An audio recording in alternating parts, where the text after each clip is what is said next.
नमस्कार dear students, पिछले part में हमने अपकिरण के माप के अंतर्गत व्यक्तिगत श्रृंखला में प्रमाप विचलन ज्ञात करना सीखा। अब हम करेंगे खंडित श्रृंखला में प्रमाप विचलन कैसे ज्ञात किया जाता है। तो खंडित श्रृंखला में प्रमाप विचलन को ज्ञात करने के लिए हम दो विधियों का प्रयोग करते हैं, प्रत्यक्ष विधि डायरेक्ट मेथड और लघु विधि शॉर्टकट मेथड। पहले हम करेंगे प्रत्यक्ष विधि डायरेक्ट मेथड। अब खंडित श्रृंखला का आपको मालूम है कि इसकी पहचान क्या है, जब हमारे पास फ्रीक्वेंसी आ जाती है। इंडिविजुअल सीरीज में डायरेक्ट मेथड के द्वारा हमारा फार्मूला था standard deviation equals under root sigma x square upon n. लेकिन खंडित श्रृंखला में हमारे पास फ्रीक्वेंसी आवृत्ति आ जाती है, तो ये फार्मूला हो जाता है standard deviation is equal to under root sigma F x square upon n. अब जो आपने एक्स स्क्वायर निकाला है, जो वर्गों का विचलन निकाला है, उसको आप फ्रीक्वेंसी से मल्टीप्लाई कर दोगे और फिर उसको आपस में जोड़ोगे और जो आपके पास एन है, और एन यहाँ पर क्या होगा, जो फ्रीक्वेंसी आवृत्ति है उसका टोटल। तो अब हम यहाँ पर एक एग्जांपल लेते हैं कि आपके पास आंकड़े दिए गए हैं, आपने इसका प्रमाप विचलन ज्ञात करना है। अब हम जब इसे सॉल्व करेंगे तो हम देखते हैं कि n हमारे पास 17 है, जो हमने फ्रीक्वेंसी का टोटल किया। अब हमने सबसे पहले यहाँ पर समांतर माध्य निकालना है और श्रृंखला खंडित है, तो हमारा जो समांतर माध्य निकलता है वो निकलता है x bar equal sigma F X upon N. तो यहाँ पे जो x है, जो आकार आपके पास है, उसको आपने f से मल्टीप्लाई करना है और ये इस प्रकार आता है। और जब हमने इसका टोटल करना है तो सिग्मा एफ एक्स 170 हो जाता है और समांतर माध्य x बार हमारे पास आता है 170 अपॉन 17 10। तो अब हमने विचलन निकालना है जो कि स्मॉल x से डिनोट होगा और x माइनस एक्स की बार, x बार हमारे पास 10 है, तो विचलन हमारे पास इस प्रकार आता है -6 -4 -2 0 +2 +4 +6। अब हमने विचलन का वर्ग निकालना है जो कि हमने यहाँ पर निकाला है, और अब हमने विचलन वर्ग जो कि x की स्क्वायर है और आवृत्ति जो कि f है उसका गुणनफल निकालना है, जो कि हो जाता है एफ एक्स स्क्वायर।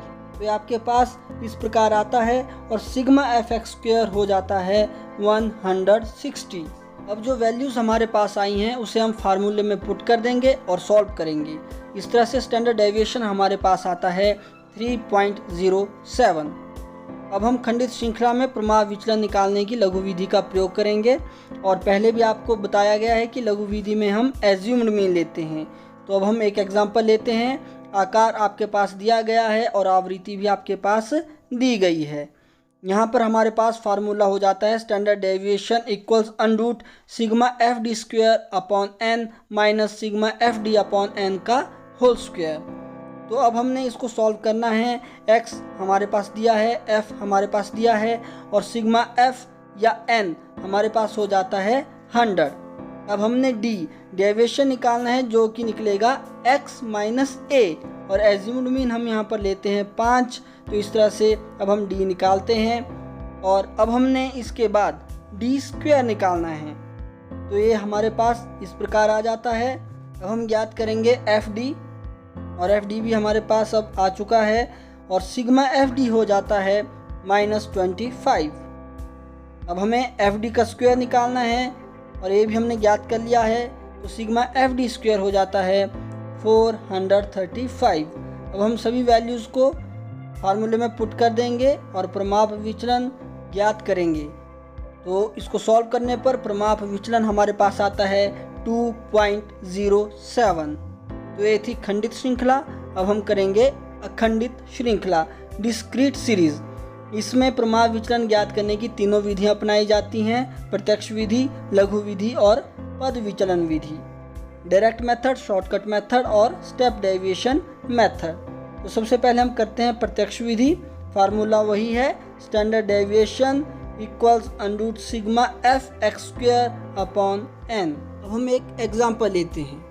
यहाँ पर आप देख सकते हैं कि जो आकार है वह वर्ग में दिया गया है, इसलिए हमने सबसे पहले समांतर माध्य ज्ञात करना है, तो यहाँ पर समांतर माध्य निकलेगा x bar equals sigma F M upon N.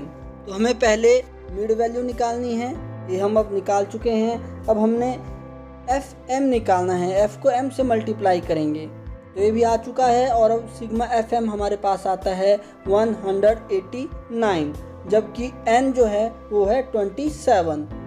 तो अब हमने जब समांतर माध्य निकालना है, तो समांतर माध्य निकालने के लिए 189 को 27 से डिवाइड करेंगे और समांतर माध्य आता है 7। अब हमने स्मॉल x निकालना है, जो कि माध्य मूल्य से विचलन को शो करता है, तो ये भी हम ज्ञात कर चुके हैं। अब हमने x स्क्वायर निकालना है, x को मल्टीप्लाई करना है x से ही, तो अब ये भी हमारे पास आ चुका है। और अब हमने ज्ञात करना है fx का स्क्वायर, ये भी हमने अब ज्ञात कर लिया है। और सिग्मा fx स्क्वायर हमारे पास आता है 312। इसको हम फार्मूले में पुट कर देंगे और इस तरह से हमारे पास प्रमाप विचलन आता है 3.39। अब हम अखंडित श्रृंखला में लघु विधि का प्रयोग करेंगे कि कैसे लघु विधि के द्वारा प्रमाप विचलन ज्ञात करना है।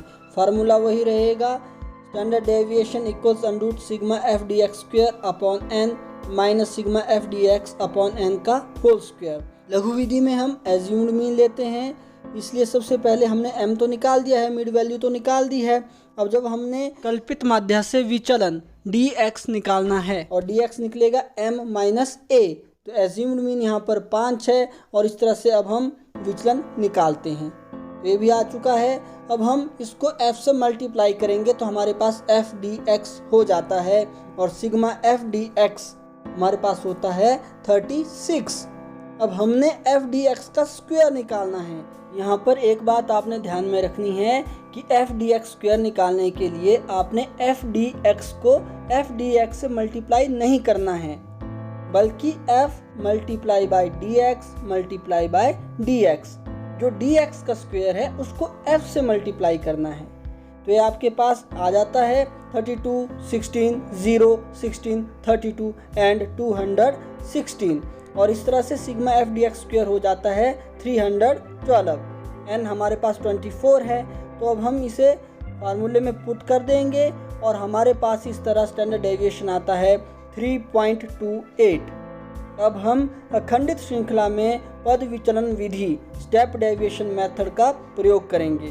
तो स्टेप डेविएशन मेथड में भी वही है कि यहाँ पे हमने एज्यूम्ड मीन लेना है, लेकिन यहाँ पर हमारे पास एक एक्स्ट्रा चीज़ जो आती है वो है c कॉमन फैक्टर। तो फार्मूला है आपके पास standard deviation equals under root sigma F D X apostrophe square upon N minus sigma F D X apostrophe upon N का whole square multiply by C. यहाँ पर एक एग्जांपल हम लेते हैं, आपके सामने एग्जांपल दिया गया है। यहाँ पर n आपके पास आता है 139 और एज्यूम्ड मीन हम लेते हैं 35। इस तरह dx भी हम निकाल लेते हैं। अब जब dx एपोस्ट्रॉफी निकालना है तो आपको मालूम है ये निकलेगा dx अपॉन c और कॉमन फैक्टर आपके पास है 10, तो अब हम इसे सॉल्व करते हैं, ये भी हमने निकाल दिया है। अब आपके पास एफ डी एक्स एपोस्ट्रॉफी निकालना है, f को dx एपोस्ट्रॉफी से मल्टीप्लाई करेंगे और अंत में इसको जोड़ने पर हमारे पास sigma F D X apostrophe आता है 61। अब एफ डी एक्स एपोस्ट्रॉफी का स्क्वायर हम निकालते हैं और इसका टोटल हमारे पास होता है 369। अब हम इसको फार्मूले में पुट करते हैं और इस तरह से स्टैंडर्ड डेविएशन हमारे पास आता है इन सबको सॉल्व करने पर 15.69। तो ये था खंडित और अखंडित श्रृंखला में प्रमाप विचलन। व्यक्तिगत श्रृंखला में हम पहले ही कर चुके हैं। अब हम करेंगे प्रमाप विचलन के गुण एवं दोष। तो इसके गुण इस प्रकार हैं कि यह सभी मूल्यों पर आधारित है। प्रमाप विचलन की गणना श्रृंखला के सभी मूल्यों पर आधारित है, इसमें किसी मूल्य की अवहेलना नहीं की जाती। निश्चित माप। प्रमाप विचलन अपकिरण का एक स्पष्ट व निश्चित माप है, अतः यह सभी स्थितियों में प्रयोग किया जा सकता है। प्रतिदर्श में परिवर्तन का कम से कम प्रभाव। प्रमाप विचलन पर प्रतिदर्श में होने वाले परिवर्तन का सबसे कम प्रभाव पड़ता है, क्योंकि विचलन प्रतिदर्श के सभी मूल्यों पर आधारित होता है। बीजगणितीय अध्ययन। प्रमाप विचलन उच्चतर गणितीय रीतियों में प्रयोग के लिए सक्षम है। और इसके दोष हैं कठिन। अपकिरण के एक माप के रूप में प्रमाप विचलन की गणना व इसका प्रयोग कठिन है। सीमांत मूल्यों का अधिक महत्व। प्रमाप विचलन की गणना में सीमांत मूल्यों को अधिक महत्व दिया जाता है। इसके बाद अब हम करने जा रहे हैं लॉरेंज वक्र, लॉरेंज कर्व। लॉरेंज वक्र का प्रयोग सामान्यतः धन और आय की विषमता का अध्ययन करने के लिए किया जाता है। इस वक्र का सबसे पहले प्रयोग डॉक्टर मैक्स लॉरेंज ने किया था, इसलिए इसे लॉरेंज वक्र कहते हैं। अब ये जो लॉरेंज वक्र है, दरअसल यह समान वितरण रेखा से वास्तविक वितरण के विचलन का माप है। यह एक संचयी प्रतिशत वक्र, क्यूमुलेटिव परसेंटेज कर्व है। समान वितरण रेखा से वास्तविक वितरण रेखा के विचलन की मात्रा को लॉरेंज गुणांक कहा जाता है। लॉरेंज वक्र समान वितरण रेखा से जितना दूर होगा उसकी श्रृंखला में असमानता या विषमता उतनी ही अधिक होती है। अब हमने इसकी रचना कैसे करनी है, इसको कैसे बनाना है, इसको एग्जाम्पल के साथ साथ सीखते हैं। तो एग्जाम्पल हमने लिया है जिसमें आय दी गई है और व्यक्तियों की संख्या। और फर्स्ट स्टेप इसको सॉल्व करने का है कि सबसे पहले जो हमने श्रृंखलाएं दी हैं, चाहे वो आय है या व्यक्तियों की संख्या है, उसे संचयी आवृत्ति श्रृंखला में परिवर्तित करना है, अर्थात सभी मदों को जोड़ते जाना है। तो अब हम इसे जोड़ लेते हैं और ये हमारे पास अब आ चुका है, आय का भी संचयी योग और व्यक्तियों की संख्या का भी संचयी योग। अब आप यहाँ पर देख सकते हैं कि आय को जोड़ने पर जो कुल आय है सिग्मा एक्स वो हो जाती है 2000, और वैसे ही व्यक्तियों की संख्या जोड़ने पर सिग्मा एफ हो जाता है 250। अब ये जो संचयी योग निकाला है आय और व्यक्तियों की संख्या का, इनका हमने संचयी प्रतिशत निकालना है। अब जैसे हमने आय का संचयी प्रतिशत निकालना है, तो जो संचयी आयोग निकाला है उसको हम कुल आय से भाग करेंगे और 100 से मल्टीप्लाई करेंगे। और example 100 divided by 2000 multiply by 100, तो ये आएगा 5। वैसे ही 300 डिवाइडेड बाय 2000 मल्टीप्लाई बाय 100, ये आएगा 15। इसी तरह से आगे भी, और इसी तरह से हम व्यक्तियों के संचयी आयोग का भी प्रतिशत निकालेंगे। तो ये हो जाएगा फॉर एग्जाम्पल 80/250 मल्टीप्लाई बाय 100, 32।